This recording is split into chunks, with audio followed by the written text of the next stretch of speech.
Mais où est passée la société civile, cheval de bataille du candidat Macron? La présence de la société civile dans le débat politique semble reléguée au rang d'un lointain souvenir. Si la promesse d'intégrer des personnes issues du quotidien des Français dans le jeu politique a été tenue, le président tient paradoxalement le monde associatif à distance des décisions de l'exécutif. Retour sur une arnaque signée Macron.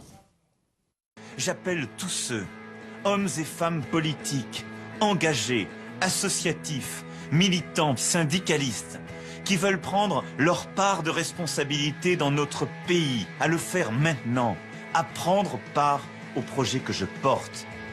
Inviter tout le monde à prendre part au projet présidentiel et au gouvernement du pays. Il ne suffit pas de le dire, encore faut-il le faire. En plaçant la société civile au cœur de son projet, Emmanuel Macron laissait entendre qu'il souhaitait en finir avec les appareils de parti et permettre aux Français du quotidien de participer à la tournée nationale. Un pari en partie réussi en termes comptables. En effet, 8 ministres sont étiquetés issus de la société civile. Pour ce qui est des députés, ils seraient près de 170 à être labellisés société civile, avec leur lot inévitable d'erreurs de casting. Je veux que la porte que nous avons ouverte le 7 mai reste ouverte. Mais les Français veulent aussi du changement et je veux participer à ce renouvellement.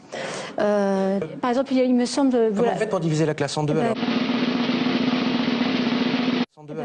Vous mettez des paravents. Que je vais à l'Assemblée nationale, je suis allée à des cocktails et des cocktails et des cocktails. Chez des ministres, des secrétaires d'État, dans de beaux endroits. Mais ce que j'apprécie particulièrement, c'est qu'on nous sert essentiellement du vin et du champagne. Je regrette évidemment qu'on ne nous serve pas de la blanquette. Alors, j'axerai sur 3 axes.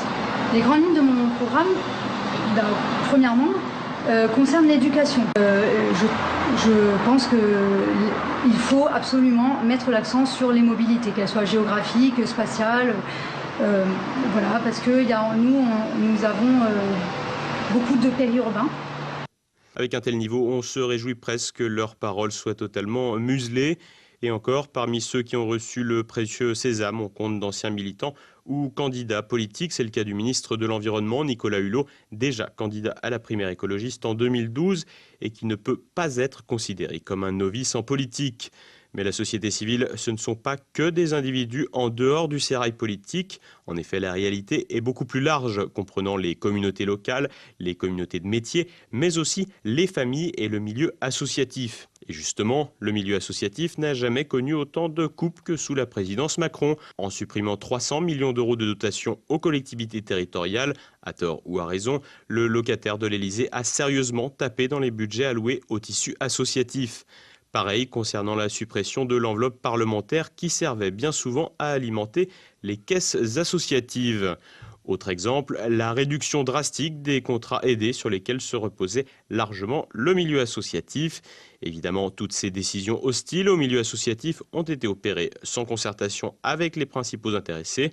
De quoi donner un avant-goût de la vision du dialogue, selon Macron, aux syndicats à l'aube des manifestations contre la loi travail. Madame, Monsieur, bonsoir. La lutte contre le terrorisme islamiste, priorité de la diplomatie française. Emmanuel Macron s'est exprimé devant un parterre d'ambassadeurs à Paris et pour une fois, le nouveau locataire de l'Élysée a nommé l'ennemi. Une petite évolution qui ne cachera pas l'ampleur du travail à réaliser. Olivier Frère-Jacques.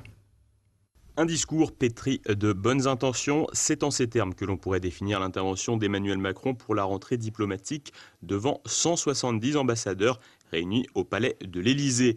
Pour cette traditionnelle réunion annuelle, le président a fixé les priorités de ce qui devrait être la politique internationale de Paris pour les années à venir. Et le moins que l'on puisse dire, c'est qu'il s'inscrit, tout au moins dans les mots, en rupture avec son prédécesseur François Hollande. En effet, Emmanuel Macron nomme clairement l'ennemi en faisant de la lutte contre le terrorisme islamiste la priorité de la diplomatie française. Le locataire de l'Élysée va même jusqu'à faire un lien entre terrorisme et immigration. L'éradication du terrorisme islamiste passe aussi par l'assèchement de ses financements. C'est l'un des liens qui existent entre l'immigration et le terrorisme. Les réseaux de trafic d'hommes, de drogue et d'armes sont, à travers le Sahel, intimement liés aujourd'hui aux réseaux terroristes. Leur démantèlement est donc une priorité absolue.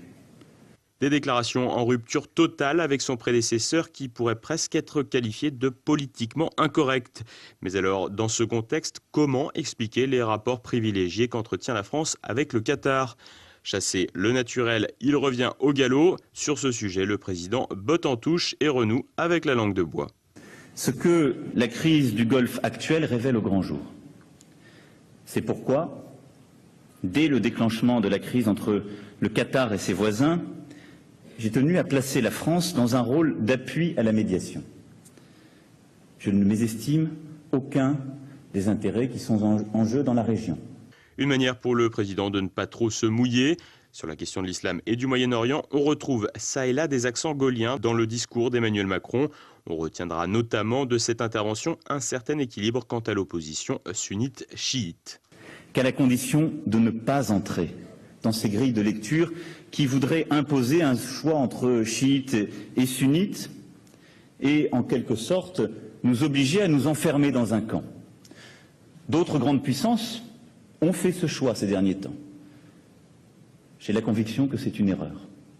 Emmanuel Macron semble donc se rallier à un positionnement de type non aligné et refuserait de prendre fait et cause pour les sunnites comme le font les États-Unis ou pour les chiites comme le fait la Russie. De belles intentions donc, mais appliquera-t-il les grandes lignes qu'il s'est fixées devant les ambassadeurs ? Seul le temps nous le dira. Une chose est sûre, Emmanuel Macron semble plus à l'aise avec les questions extérieures qu'avec les affaires intérieures. En invitant successivement Vladimir Poutine et Donald Trump et en s'affirmant aujourd'hui comme un adversaire du terrorisme islamiste, il rompt clairement avec le quinquennat précédent, au moins dans les mots.